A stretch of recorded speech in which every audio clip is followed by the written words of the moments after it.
diliatin juga Jadi Bang ya. Onim dicurigai di Palestina juga dicurigai sama Israel. Benar sekali Ya seperti itu. Allah. Karena kan kalau kita di sini alhamdulillah Mas Adi kita bisa beruntung bisa minum air yang bersih dengan bebasnya dan sangat murah. Akan tetapi saudara-saudara antum di Gaza itu mereka harus mengkonsumsi air yang sudah tercemar. Tercemar itu ya sudah mengandung zat nitrat, zat besi dan juga zat belerang. Jadi kan ini berpengaruh pada rudal yang jatuh ke tanah Gaza itu mempengaruhi kandungan air yang ada di Gaza. Aman banget nih kita di Indonesia, tidak pernah mendengar dentuman atau pesawat. Makanya kemarin waktu saya di Bekasi itu kan ada pesawat yang lewat, itu kan. Nah anak keluar, kaget kirain pesawat Israel kan.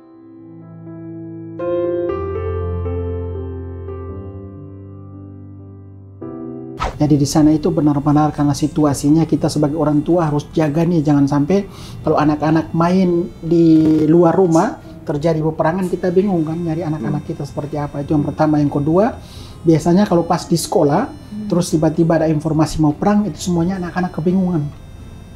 Kan kita sebagai orang tua juga harus buru-buru ke sekolah kan untuk menjemput dan membawa pulang kan.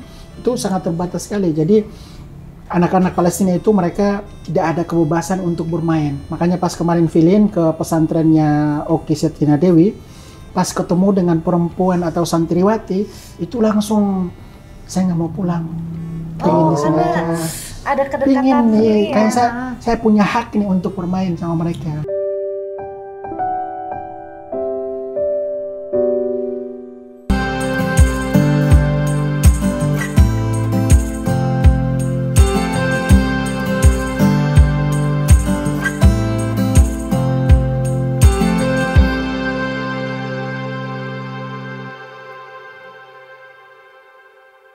Antum berada di sana itu tidak hanya dicurigai oleh masyarakat dan juga para pejuang, dijadikan target juga oleh pihak penjajah karena mereka melihat ini orang asing kok bebas banget, jangan sampai beliau ini berafiliasi nih ke pejuang. Nah itu juga pada saat terjadi peperangan itu dijadikan target pembunuhan. Jadi, Bang Onim udah tempat jadi target?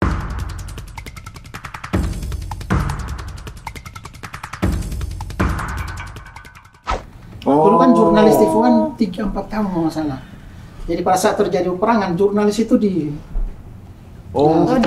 juga Jadi ya. Bang Onim dicurigai di Palestina juga dicurigai sama Israel. benar sekali Ya seperti itu. Allah. Karena kan bebas kan, saking bebasnya. Tapi juga saya juga berpikir kalau berada di sini kan harus mengakses atau harus mengetahui seluruh wilayah yang nantinya bisa jadi sasaran distribusi bantuan kan.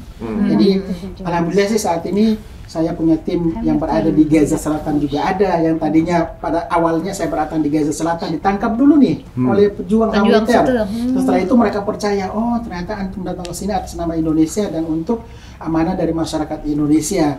Dan saat ini juga alhamdulillah ada tim Bang Onim di Gaza bagian tengah. Setelah ditangkap dulu nih oleh pejuang Palestina di Gaza City, di Gaza Utara, di Gaza Timur. Jadi beberapa deretan kalau saya berkunjung tersebut pastilah diinterogasi dulu. Tahu sendiri kan diinterogasi dengan bertopeng dan nggak jelas wajah seperti apa, bawa senjata, stop, turun, jangan bergerak. Itu gimana rasanya? Ya, udah terbiasa sebenarnya, udah terbiasa. Tapi pernah nggak sih Bang Onim merasa bisa aja mati saat itu? Iya. Gitu? Ditudung senjata gitu kan, bisa aja saat itu mati. Alhamdulillah sih kalau untuk di sana itu mereka nggak langsung door ya. Tapi kalau mereka ngelihat orang Indonesia itu langsung saya bilang ana min Indonesia. Oh, saya di sini dengan tugas sekian-sekian. Saya punya kartu ID dari kedutaan atau dari mana itu semuanya ada kartu semua kan. Tunjukin ya bahasa-bahasanya mereka kenalan tapi dengan cara mereka. Taruh dengan antum orang asing dengan cara mereka dong yang tinggal di wilayah konflik otomatis turun seperti itu. Masya Allah. Nah tapi sebenarnya sehari-hari tuh kalau di Palestina seperti apa sih Bang Onim, anak-anak gitu, sekolahnya, terus kehidupannya. Kita kan tahu kalau misalnya yang disorot selalu ketika ada konflik di sana ya. Jadi yang kita gambarkan seputar Palestina itu pasti ya bombardir dari penjajah gitu. Nah, kalau sebenarnya sehari-hari seperti apa? Jadi sebenarnya dari beberapa kesempatan sebelumnya atau pada saat saya diundang di kajian secara Zoom atau diundang live di beberapa TV, Itu saya selalu ini sih mengkritik media-media yang ada di Indonesia, jangan hanya mengangkat isu Palestina itu pada saat terjadi peperangan saja, yang pada akhirnya terbentuk nih image dari masyarakat umum di Indonesia bahwa ternyata Palestina atau Gaza itu setiap hari diserang. Itu yang pertama. Yang kedua, walaupun tidak setiap hari terjadi agresi seperti bulan Mei 2021 kemarin yang menewaskan 375 orang warga Gaza, tidak setiap hari itu agresi terjadi, perang tidak setiap hari. Akan tetapi pembunuhan di Gaza itu hampir setiap hari. Pembunuhan yang dilakukan oleh pihak penjajah terhadap saudara-saudara kita di Palestina. Jadi pembunuhan itu bukan hanya pas mereka agresi, tapi bisa hari-hari biasa. Hari-hari biasa mereka kayak nggak ada nilainya dong. Makanya saya katakan bahwa saudara antum yang ada di Palestina itu nyawanya tidak ada harganya sama sekali di mata pihak penjajah.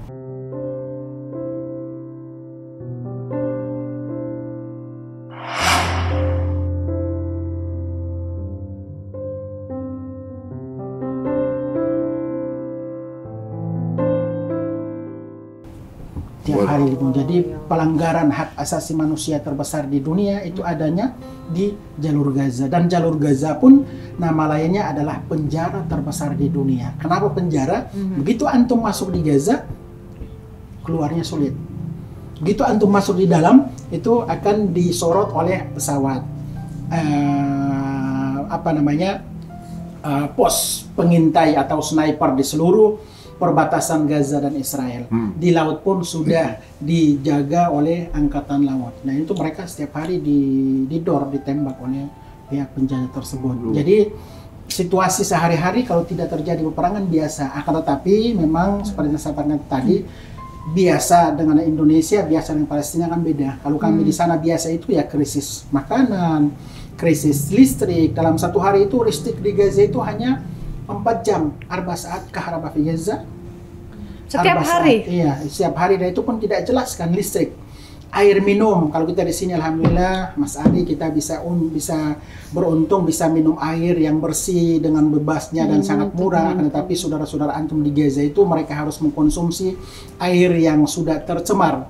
Tercemar itu ya sudah mengandung zat nitrat, zat besi dan juga zat belerang. Jadi karena ini berpengaruh pada rudal yang jatuh ke tanah Gaza itu mempengaruhi kandungan air yang ada di Gaza. Akan tetapi walaupun sudah tercemar 97% tidak layak dikonsumsi, diminum, tapi kan harus diminum. Kalau mereka tidak minum, ya nggak ada pilihan. Jadi krisis ekonomi, krisis bahan makanan, krisis listrik, krisis air bersih, krisis solar, semua sektor kehidupan itu krisis semuanya. Jadi memang kehidupan yang ada di sana itu setelah saya tiba di Indonesia ternyata sangat menakutkan dan sangat berbahaya untuk tinggal di wilayah jalur Gaza Palestina. Kenapa? Ya kalau kita datang, begitu saya tiba di Jakarta, wah semuanya ada nih, makanan dengan mudahnya juga murah, air dengan mudahnya juga murah, aman banget nih kita di Indonesia, tidak pernah mendengar dentuman atau pesawat. Makanya kemarin waktu saya di Bekasi itu kan ada pesawat yang lewat, itu kan, nah anak keluar. Kaget kirain pesawat Israel kan mereka tuh. Iya, jadi masih ada trauma. Ada juga pesawat helikopter. Halo. Itu karena mereka udah trauma kan dengan situasi yang ada di sana, setiap 24 jam itu pesawat. Seperti itu. Waduh, nah ini sebagai orang tua ya yang punya anak kan katanya di sana tahun lalu tuh ada 450 anak Palestina tuh ditangkapin gitu kan. Gimana nih Umi? Ya, Umi, anak-anak di sana kan suka ditangkap-tangkepin gitu ya. Kal yani indak al-aulad wal banat masyaallah. Kal Palestin hal indak qalaq li mustaqbalan al-yahud ya'khudhu ibnak wala bintak wala. Nah, kan kayak Filin. Maksudnya kalau di pasti sedih semua gitu kan. Pastilah. Ya kata beliau sebagai seorang ibu ya pastilah ibu atau orang tua mana sih rela anaknya itu ditangkap dengan tidak jelas kesalahannya di mana, terus dijebloskan ke dalam penjara. Setelah dijebloskan ke dalam penjara, mereka tidak bisa bertemu dengan orang tuanya, tidak jelas bagaimana kabarnya. Ya pastilah. Tapi ya Ya seperti itulah situasi yang ada di sana, dan mereka juga paham bahwa kami berada di tanah Palestina ya sudah menjadi resiko kami untuk menjaga kemuliaan dan kesucian dari Palestina dan Masjidil Aqsa. Itu ya kekuatan mereka adalah yang menjaga tanah Palestina. Masjidil Aqsa? Zurto? Belum. Belum nggak jadi. Waktu itu kita mau pergi, tapi pandemi. Nah, kalau ke Al-Aqsa aman kok. Aman, Aqsa. Aman. Aqsa itu apanya Gaza? Mananya Gaza? Jadi gini, wilayah, makanya di cerita untung ini saya perlu sampaikan bahwa wilayah Gaza itu, wilayah Palestina itu terbagi menjadi dua. Yang pertama, wilayah Palestina itu di Masjidil Aqsa Mubarak Yerusalem yang berbatasan langsung dengan Jordania. Jadi kalau kita mau umroh nih dari Jakarta, Jordania Masjidil Aqsa Mubarak. Terus kalau ada yang bertanya, kalau kami di Al-Aqsa Mubarak bisa nggak bertemu dengan Bang Onim? Nggak bisa.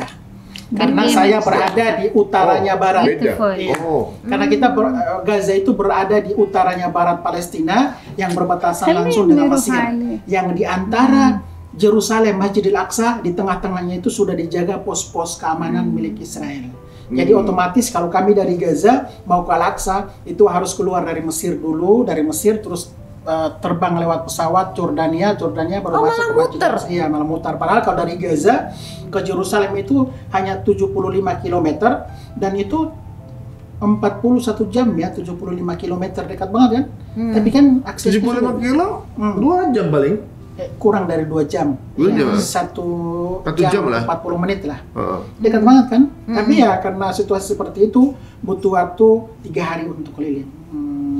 Baru masuk ke dalam. Itu pun bukan jaminan karena harus diperiksa oleh pihak Israel. Akan tapi kalau teman-teman di Indonesia yang ingin berkunjung ke Masjidil Aqsa Mubarak ya mudah sekarang. Mudah, tapi dari Indonesia ke Jordania nanti ada melewati pemeriksaan Israel, setelah itu masuk ke Masjidil Aqsa Mubarak. Jadi kalau antum mau berkunjung ke Al-Aqsa aman kok insyaallah. Tapi kalau untuk ke Gaza saat ini masih sulit karena kan situasi di Gaza itu kan situasi basisnya pejuang Palestina kan yang ada di Gaza. Jadi warga asing saat ini dibatasi bahkan sampai dilarang. Yang diizinkan oleh warga asing itu cuman seperti Bang Onim nih, punya anak, istri, terus punya akad nikah itu diizinkan untuk bolak-balik. Boleh ke situ. Boleh seperti itu. Nah, untuk teman-teman yang masih pada jomblo ya, mau cari pasangan pejuang ke Palestina. Siapa tahu punya pasangan. Benar sih. Bang Onim ya. Bang Onim gitu kan. Ya. Bang Onim, tapi benar nggak sih kalau masyarakat di situ sendiri nggak bisa masuk ke Masjidil Aqsa? Benar. Aqsa? Zurtu Aqsa? كثير وأنا صغيرة. Oh sudah? Sudah. Oh bisa? bisa. Perempuan kan? Oh, perempuan boleh? كان عمري تقريبا 12 سنة. 12 tahun usianya. Oh, masih kecil. كل جمعة طبعا. Setiap hari Jumat. مع أمي bersama ibunya. Sama ibu yang ajak sekarang. Oh, kalau laki-laki tidak boleh? Ya, jadi gini, untuk masuk ke Masjidil Aqsa Mubarak itu sekarang dibatasi oleh pihak Israel. Usia 40 untuk warga Palestina ya, itu juga memang nggak tiap hari sih. 40 tahun ke bawah itu dilarang dan dipersulit. Iya, ada yang diizinin kan, tapi dipersulit. Yang usia 46, 47 ke lansia itu diizinin.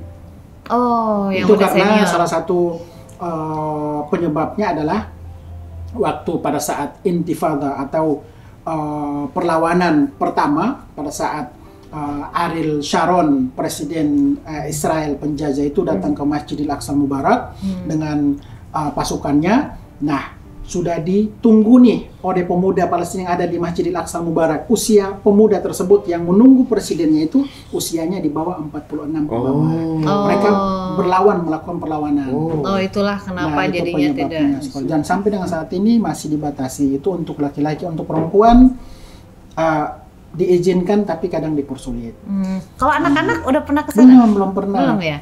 Nah, saya mau nanya sama Filin. Iya, nanti dijawab sendiri, Filin. Iya, Filin. Kamu kan tinggal di Palestina dari kecil.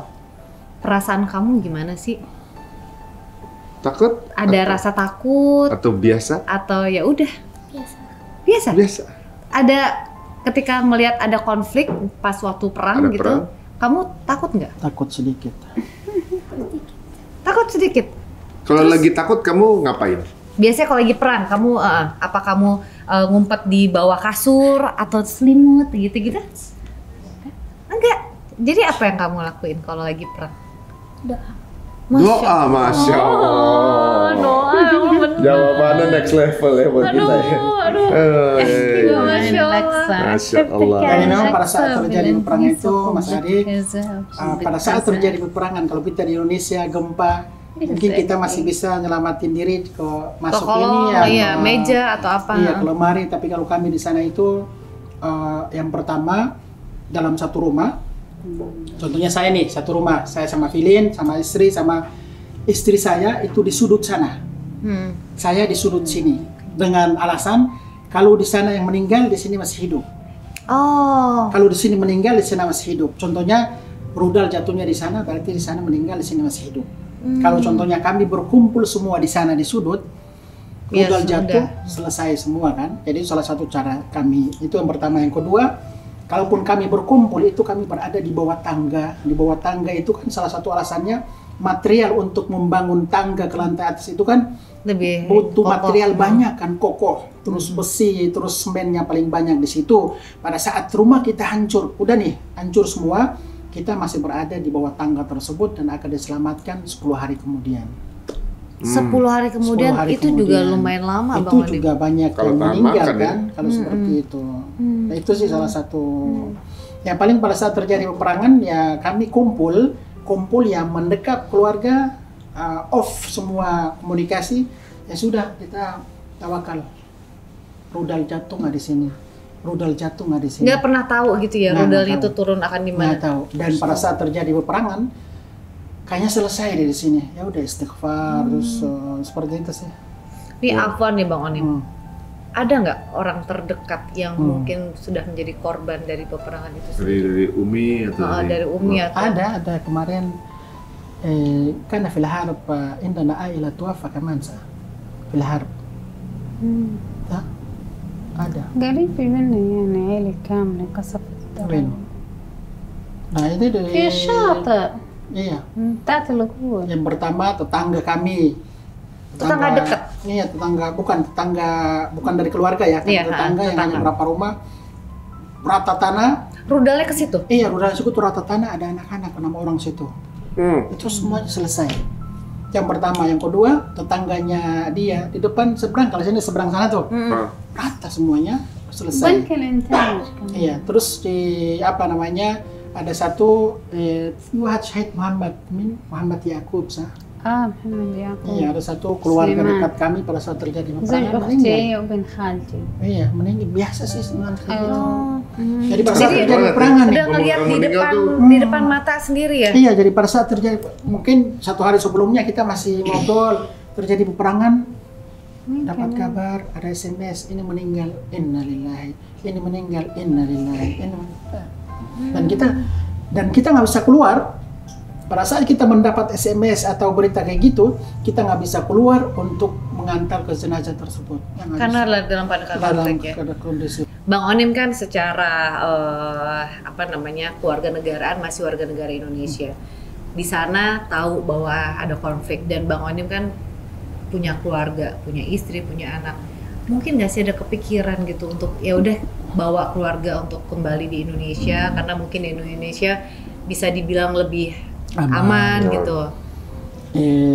Banyak sih sebenarnya teman-teman, bahkan ibu saya sendiri pun pernah mengatakan apakah tidak pindah saja dengan kegiatan di sini bisa membantu orang Palestina. Bagi saya itu di sana sudah hidup saya di sana dan lebih ke tanggung jawab moral sih. Kenapa tanggung jawab moral? Masyarakat Palestina itu sudah bertahun-tahun mereka hidup di bawah konflik dan juga konflik internal antar mereka ya, antara faksi Hamas sama faksi Fatah.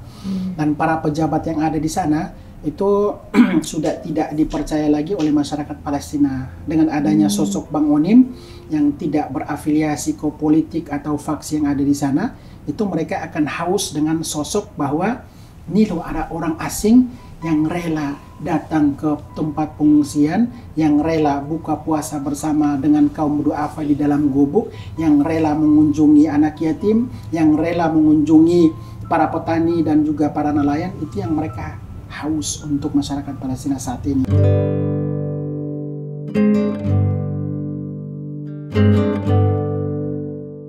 Itu yang saya katakan beban moral bagi saya. Yang kedua, walaupun saya tinggal di sana, dengan mengelola media sosial saya, ini juga menjadi tanggung jawab saya, bahwa media sosial saya ini tidak terlepas dari izin Allah dan juga karena asbabnya kan dengan adanya Palestina, masyarakat Palestina, saya memiliki media sosial. Yang ketiga, dengan adanya saya tinggal di sana, seluruh media elektronik yang ada di sini termasuk stasiun televisi itu larinya ke Bang Onim. Kalau pada saat terjadi peperangan, live-nya itu pasti memilih dengan Bang Onim.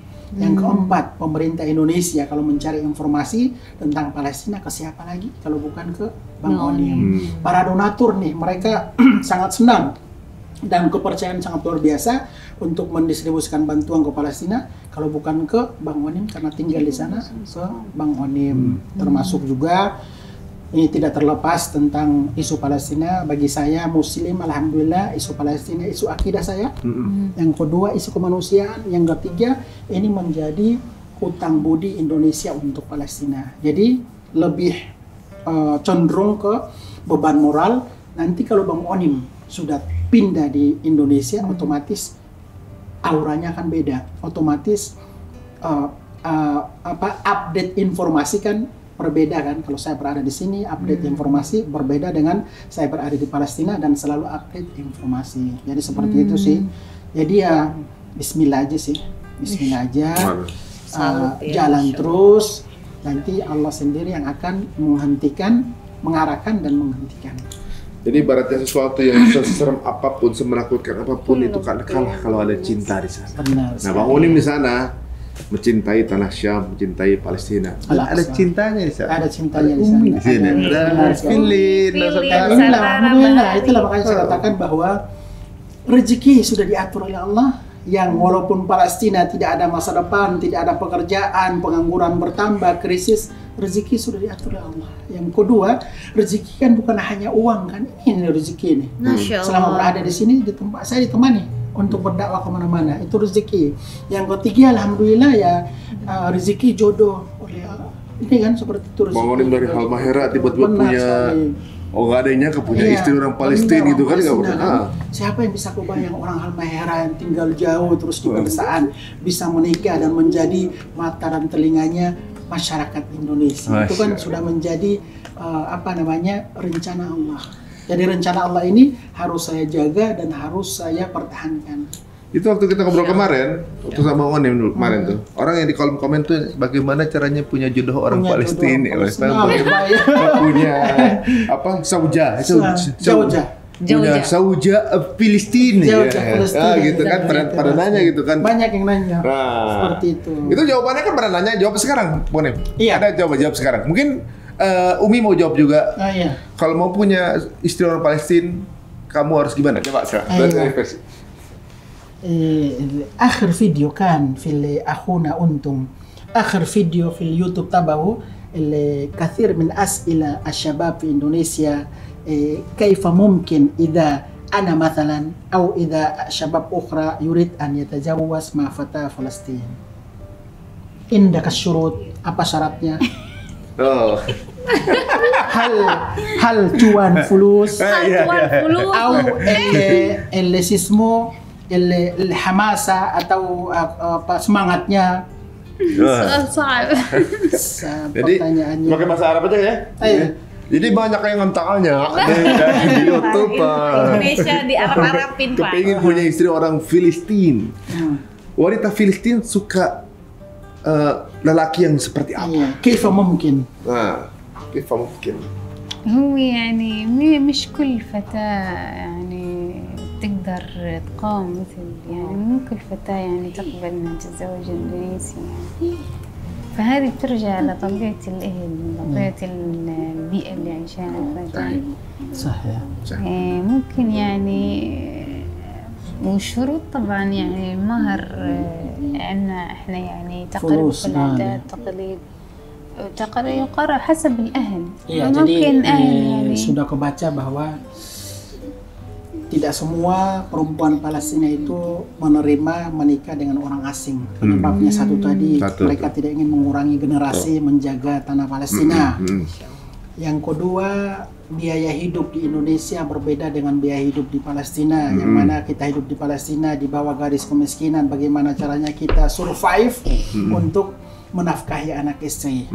Ya kalau saya sendiri alhamdulillah konten kreator, ada pemasukan lah kan, seperti itu. Nah kalau teman-teman yang ada di Indonesia, seperti yang istri saya sampaikan tadi juga bahwa BA atau karakter Indonesia dan Palestina kan berbeda. Kita jangan hanya melihat Bang Onim saja bisa, kok saya nggak bisa. Ini nggak berlaku nih untuk Palestina. Nggak berlaku ya? Nggak berlaku. Kalau antum berada di Indonesia, terus contohnya berada di Bogor menikah dengan orang Jakarta, teman saya aja bisa menikah di Jakarta, saya bisa karena saya tinggal di Bogor. Kalau untuk Palestina, Bang Onim saja bisa menikah dengan orang Palestina, ya sudah, jangan ikutin seperti apa kata antum seperti itu tadi. Jadi tidak berlaku untuk di Palestina. Kenapa? Akses ke sananya sulit. Yang kedua, kalau pesawatnya dibilang sahabat sulit.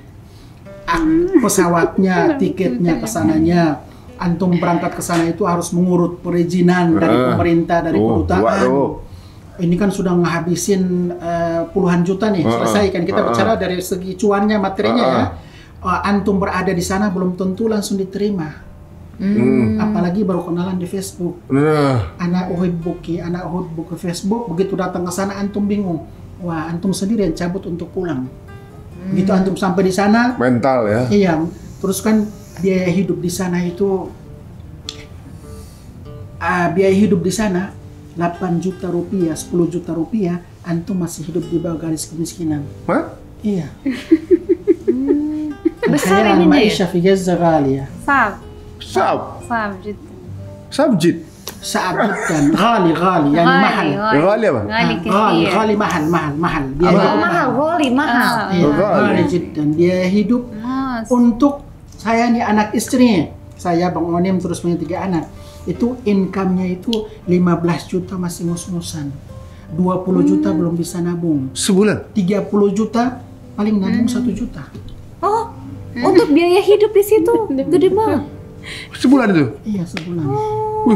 Iya.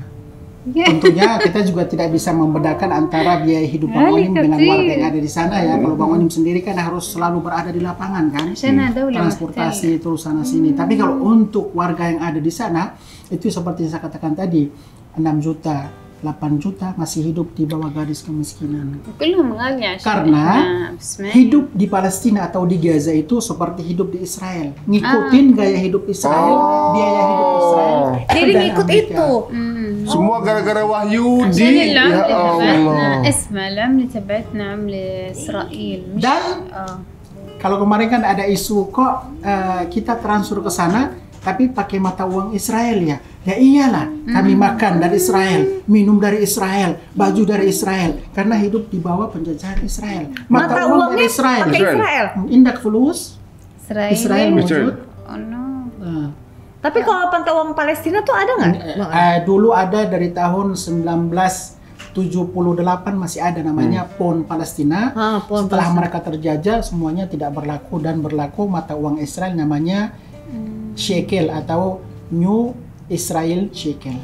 Shekel. Orang Jawa artinya kaki tuh. Iya kan. Shekel. Terus mata uang Israel itu 1 shekel kalau dirupiahkan itu 4.800 rupiah. 1 shekel 4.800 rupiah. Sekali makan kalau jajan. Sekali makan kalau contohnya iseng lah sama anak istri kita bukan makan besar ya, kita jajan biasa ya, 300.000. Bukan makan loh, kita ke warung nih. Kayak bakso nggak bakso? Iya ya, kayak bakso itu 300 untuk berdua sama. 300.000 untuk berdua? 300.000 rupiah tapi ya? Rupiah. Perang ya, itu tapi karena perang seperti itu. Ya teman-teman, tentunya juga diperlukan niat yang kuat ya untuk bisa berada di Palestina. Buktinya Bang Onim bisa karena memang ada niatan itu. Wah, ini luar biasa banget tamu kita hari ini. Kita banyak dapat ibrah ya dari apa yang diceritakan oleh Bang Onim dan juga keluarga. Oke, nah sekarang kita mau tanya sama Filin lagi nih. Filin, kamu udah pernah ke kampungnya Abi belum? Udah. Di Halmahera. Abu. Manggilnya Abi apa Abu sih? Abi. Lu pikir Aladin? Abi. Sudah berapa kali? Udah berapa kali? Lupa. Tapi emang udah pernah, ini bukan yang pertama kali ke Indonesia? Bukan. Oh, oke. Nah, kalau kamu lihat Halmahera, apa yang kamu rasain? Senang. Gimana sih? Aku aja belum pernah loh ke Halmahera. Digalilah apa yang paling disenangi, kebun kah, ke pantai kah? Di sana pantai. di sana tuh kepulauan gitu ya, bukan? Kepulauan, iya, kepulauan kita di sana. Oh, jadi ada pantainya, ada hutannya juga. Ke pantai sama kemana lagi kita? Ke kebun ya. Iya, ke kebun. Nah, kan kamu sekarang tinggal di Jakarta. Kamu lebih suka di Halmahera atau Jakarta? Halmahera. Oh, karena mungkin dari masih sama keluarganya. Halmahera atau Gaza? Gaza. Indonesia atau Gaza? Ada rebutan orang tua, rebutan. Rebutan apa Gaza? Rebutan apa Gaza? Halmahera apa Gaza? Indonesia apa Palestina? Ting. dia bingung karena kan belakangnya kan emang dari dua-duanya. Namanya juga Filin, Palestina, Indonesia. Jadi dia bingung untuk mana yang lebih Tapi nikmat Filin semuanya. paling pilih Indonesia ya? Paling pilih Indonesia ya? jauh. Ya? Dua-duanya bisa, harus pilih. Ini bijak banget sih. Dia kecil-kecil bijak ya. Ini Filin ini udah manis, pinter, udah gitu. Apa namanya, hafal Quran. Iya, udah 3 juz ya. 3 juz apa aja? Juz apa aja? Juz berapa? Juz Tabarak. 3 قد 30. تبارك Juz 30. عما Juz 28 ya. تبارك الجزء 29, الثالث 30, 29, 28. قد Nah, سمع kamu berarti udah Juz ketemu itu sama apa saudara-saudara kamu, sepupu Yang dari Halmahera. Ketemu sama nenek kakek? Manggilnya apa Bang Anim? Nenek. Nenek. Ketemu nenek kakek di sana? Nenek ketemu nenek. Gimana kamu kalau ketemu sama nenek suka kangen nggak kalau dari Palestina mau ke Indonesia? Kangen. Filin, cita-cita mau jadi apa? Tadi dokter. Dokter. Ya. Dokter. Mau dilahirin nih. Nah, kalau kamu nanti udah besar, terus kamu jadi orang hebat gitu kan? Apa namanya, Filin jadi orang hebat, kemudian jadi misalnya jadi pemimpin mana gitu ya. Kamu punya impian apa nggak? Kamu kepengennya Palestina nanti gimana? Kalau kamu mau kamu apain? Mau gitu? kamu apain? Mau dibangun. Nanti ketika kamu sudah besar, kamu mau tinggal di Palestina untuk membantu masyarakat Palestina nggak punya klinik gitu. Terus misalnya nanti kan di sana ada perang, ada konflik, terus kamu gimana nanti di sana? Harus di sana aja. Dan nanti bantu-bantu gitu ya. Jadi anak-anak seperti Filin ini itu kalau di Jakarta itu mereka kayak apa sih? Kayak menjanga, masuk kota kan bingung. Wah, aku bingung seperti ini beda. Itu salah satu contohnya kalau Filin ke Jakarta itu melihat anak-anak main bebas, terus ketemu dengan santri kemarin bebas. Kalau di sana nggak seperti itu. Jadi di sana itu benar-benar karena situasinya kita sebagai orang tua harus jaga nih, jangan sampai kalau anak-anak main di luar rumah terjadi peperangan kita bingung kan nyari anak-anak kita seperti apa. Itu yang pertama. Yang kedua, biasanya kalau pas di sekolah terus tiba-tiba ada informasi mau perang, itu semuanya anak-anak kebingungan. Kan kita sebagai orang tua juga harus buru-buru ke sekolah kan untuk menjemput dan membawa pulang kan. Itu sangat terbatas sekali. Jadi anak-anak Palestina itu mereka tidak ada kebebasan untuk bermain. Makanya pas kemarin Filin ke pesantrennya Oki Setina Dewi, pas ketemu dengan perempuan atau santriwati, itu langsung saya nggak mau pulang. karena ada kedekatan nih, kayak saya punya hak nih untuk bermain sama mereka.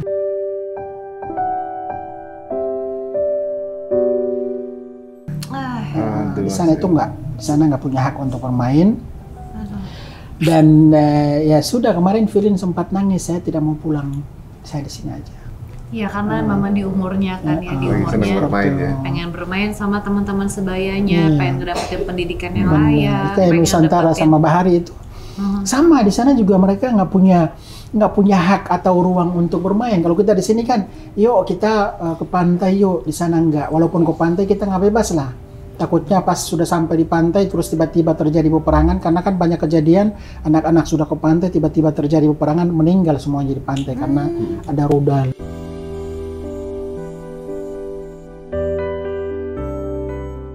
Tapi biasanya kalau mau ada agresi itu mereka akan bilang dulu nggak sih? Biasanya mendadak. Oh enggak, jadi kapanpun terserah penjajah, terserah Israel. Walad juga jadi target walad. Ya. Anak-anak tuh walad ya? Iya, walad. Walad itu juga target juga? Iya, sama walad juga target semua.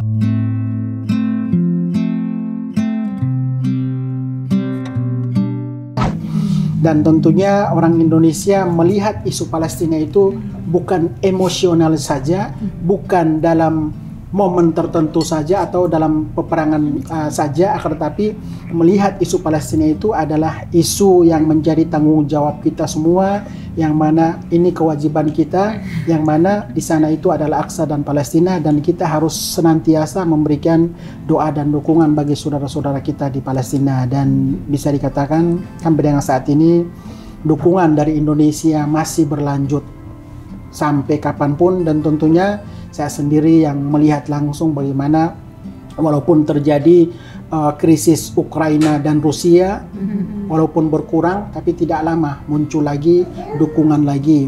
Yang kemarin Corona 2 tahun, walaupun awal-awal agak berat ya, dukungan itu sangat menurun, tapi setelah itu bangkit lagi. Nah, saat ini di Indonesia pun terjadi hal-hal yang tidak kita inginkan, biasa seperti itu, tetapi yakinlah bahwa Indonesia akan selalu dengan masyarakat Palestina, baik itu dari filantropinya, dari musliminnya, dari masyarakatnya, dari pemerintahannya, dari tokonya, akan selalu dengan masyarakat Palestina. Masya Allah, teman-teman semuanya.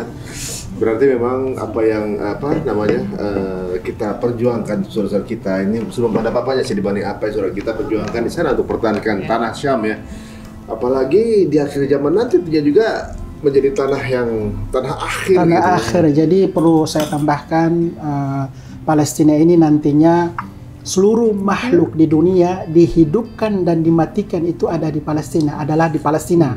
Yang kita kenal dengan hari kebangkitan, Yaumil Mahsyar, itu adanya di Palestina. Jadi teman-teman yang ada di Indonesia, marilah kita melihat isu Palestina itu jangan disejajarkan isu Palestina dengan isu sembako.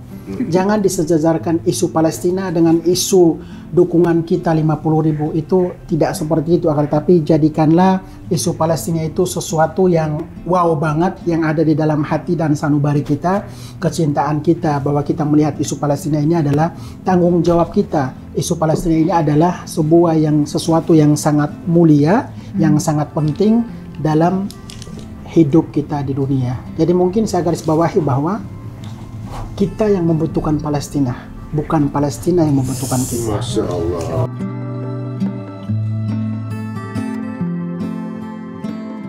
Wah, itu dia. Itu dia ya. Jadi kalau di padang mahsyar nanti kita akan dibangkitkan, tanahnya adalah tanah Syam. Tentunya kalau tanah tersebut tidak kita bela, mungkin ketika dibangkitkan mungkin nggak bersama kita. Gitu. Iya, seperti saya nih, sudah 14 tahun, bukan waktu yang sangat singkat, tapi sampai saat ini itu masih merasa bahwa saya belum berbuat banyak untuk saudara-saudara kita di Palestina. Dan rasa ini yang harus dimiliki oleh semua muslimin, terutama aktivis kemanusiaan. Coba antum bayangkan, saya berada di sana, dijadikan target, pernah ditangkap, difitnah dan lain-lain. Dan pada saat terjadi peperangan itu pasti antum akan menjadi korban. Tapi dalam diri ini masih merasa saya belum berbuat banyak untuk saudara-saudara kita di Palestina. Jangan sampai di akhirat kelak nanti masih ada rasa kekhawatiran. Jangan sampai di akhirat kelak nanti antum akan ditanya oleh para malaikat, wahai Bang Onim, selama antum di dunia, apa yang sudah antum perbuat untuk umat terbaikku di bumi Syam Palestina? Masya Allah. Iya, jadi pada saat terjadi peperangan itu, yang saya takutkan itu pada saat terjadi peperangan nih, distribusi bantuan, yang saya takutkan itu bukan karena rudal, Pak. Akan tetapi yang saya takutkan, apakah amalan saya ini diterima oleh Allah Subhanahu wa Ta'ala atau enggak?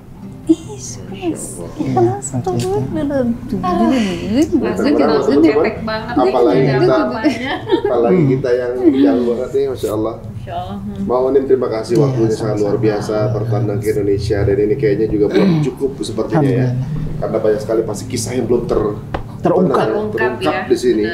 Dan bagaimana kita lihat keluarga mereka, insya Allah sakinah, mawadah, keluarganya manis-manis, cakep-cakep, gitu. Ada soleha nih, Masya Allah, luar biasa. Jadi mohon doanya juga, semoga kami keluarga Onim yang ada di Palestina, yang menjadi mata dan telinganya masyarakat Indonesia, semoga senantiasa istiqamah, karena ini tidak mudah nih kita istiqamah nih berjuang di sana. Semoga senantiasa dijauhkan dari fitnah manusia nih, karena fitnah manusia ini lebih berbahaya nih daripada syaitan nih. Di fitnah sana sini. Akan tapi bagi Bang Onim itu di fitnah sudah selesai lah. Melihat kematian sudah selesai lah. Jadi ya tinggal istiqamah sih yang dijaga. Masya Allah, Masya Allah. Ini juga mungkin buat teman-teman kita, Bang Onim, sahabat kita, saudara kita di Cerita Untung ini, mungkin yang ingin memberikan hadiah terbaiknya untuk Palestina, ini bisa disalurkan kemana mungkin ya? Ke Bang Onim gitu. Iya, jadi mungkin di sini juga di Cerita Untung saya sampaikan, alhamdulillah Bang Onim punya lembaga filantropi namanya Nusantara Palestina Center. Alhamdulillah kami patuh regulasi di Indonesia. Kami diaudit nih, audit internal dan eksternal PPATK nih. Dan kami juga memiliki perizinan dari Kemensos PUB. Tiap 3 bulan kami harus melaporkan hasil kumpulan dana itu berapa dan disalurkan kemana saja. Kami itu jelas juga semua ya? Semua. Dibawa langsung ke sana. Jadi kami juga di NPC ini punya masing-masing divisi, ada dari bagian keuangan, accounting, terus fundraising, terus media, terus direktur, terus semuanya ada lengkap semuanya. Jadi kalau teman-teman di Indonesia yang kami sangat welcome ya, tentunya kerjasama dengan lembaga manapun silahkan, tetapi ditekankan adalah perizinannya dan legalitasnya. Karena kan kalau kita berbicara tentang mengelola dana umat ini kan, masyarakat Indonesia sangat percaya kan. Masyarakat Indonesia yang dukung terhadap Palestina itu dari menengah ke bawah. Jadi dari para pemulung, mereka sumbangkan Rp1.000 dengan keikhlasan. Para tukang bakso ini mengikhlaskan Rp10.000 untuk saudara-saudara kita di Palestina.